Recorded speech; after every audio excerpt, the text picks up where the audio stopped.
الحمد لأهله والصلاة لأهلها. أما بعد فأعوذ بالله من الشيطان الرجيم. بسم الله الرحمن الرحيم. لقد من الله على المؤمنين إذ بعث فيهم رسولا. الآية.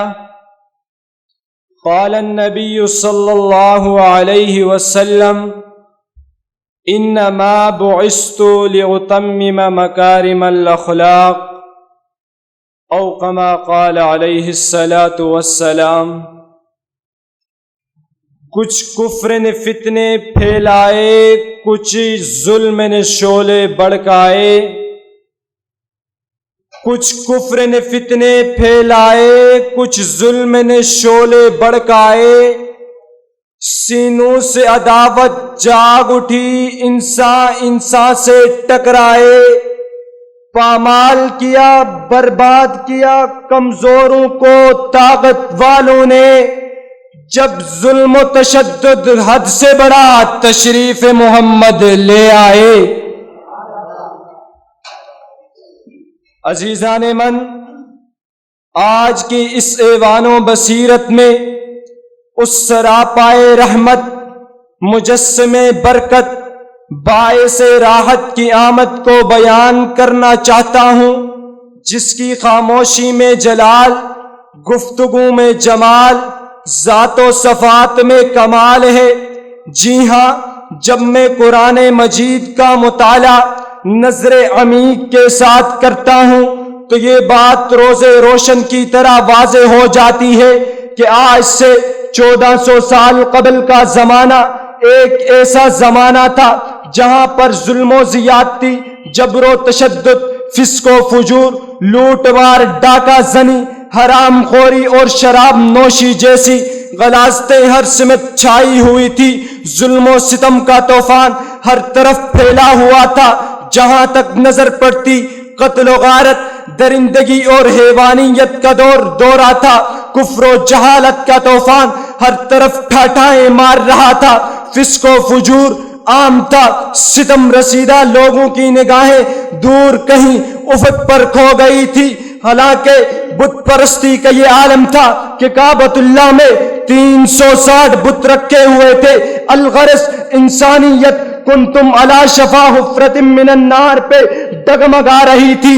تو رب کریم کو اہل عرب کی اس حالت پر رحم آیا تو اس نبی کو نمودار کیا جو رحمت للعالمین خاتم النبیین ہے، جس نے آ کر ارحموا من فی الارض یرحمکم من فی السماء سے رحم دلی کا ایسا سیل رواں کیا کہ وہ دور جو دور جاہلیت کے نام سے جانا جاتا تھا وہی خیر القرون کا مصداق بن گیا. اور وہ لوگ جو ضلالم مبینہ کے شکار تھے وہی لوگ فَإِنْ آمَنُوا بِمِثْلِ مَا آمَنْتُمْ بِهِ فَقَدِ اهْتَدَوْا کے منصب پر فیض یاب ہو گئے.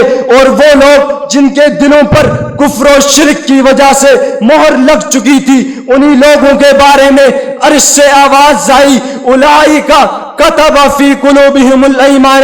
تو چشم فلک نے وہ منظر بھی دیکھا کہ میرے نبی کے آمد سے پہلے جو لوگ بتوں کے پجاری تھے، میرے نبی کے آمد سے ایسا انقلاب آیا کہ آج وہی عمر کعبۃ اللہ کے طواف کے دوران حجر اسود سے مخاطب ہو کر کہتا ہے: اے حجر اسود، اگر تجھے میرے نبی نے بوسہ نہ دیا ہوتا تو میں زندگی بھر تجھے نہیں چومتا. ہمارے دلوں سے پتھروں کی محبت تو نکل چکی ہے.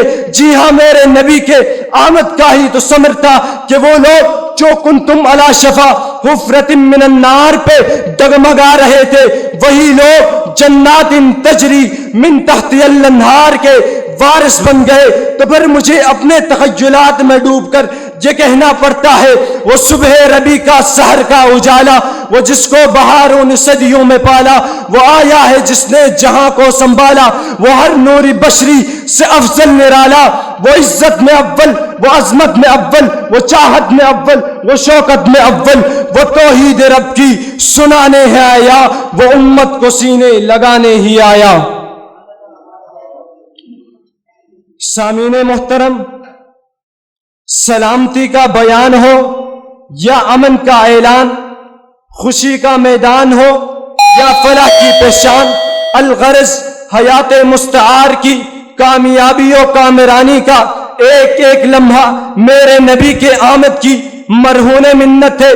جی ہاں، اولاد کو قتل کرنے والوں کا ایڑیوں کے بل چلنا ہو یا پھر جنگ یرموک میں 3 صحابہ کا ایک دوسرے کی ہمدردی سے جام شہادت نوش کرنا میرے نبی کے آمد کا ثمر ہے۔ حضرت جابر کا 6 لاکھ روپیہ خرچ کرنا ہو یا امی عائشہ کا 3 دن کے فاقے کے باوجود ایک ہی مجلس میں 1,00,000 درہم خرچ کر دینا میرے نبی کے آمد کا ہی ثمر تھا۔ حضرت حنظلہ کو فرشتوں کا غسل دینا ہو یا حضرت ابو طلحہ کا اولاد کو فاقے میں رکھ کر مہمانوں کو کھانا کھلانا انقلاب نبی تو تھا۔ جی ہاں، بھائی اور بیٹے کی موت پر سالہ سال نوحہ کرنے والی عورت کا جنگ قادسیہ میں 4 بیٹوں کی شہادت پر فخر کرنا میرے نبی کے آمد کا ہی تو ثمر تھا۔ تو پھر میں کیوں نہ کہوں محمد مصطفیٰ کہیے، احمد مجتبیٰ کہیے، خدا کے بعد بس وہ ہے، پھر اس کے بعد کیا کہیے۔ عقیدت کا تقاضا ہے کہ ختم الانبیاء کہیے، محبت کا ہے یہ اسرار محبوب خدا کہیے۔ وما توفیقی الا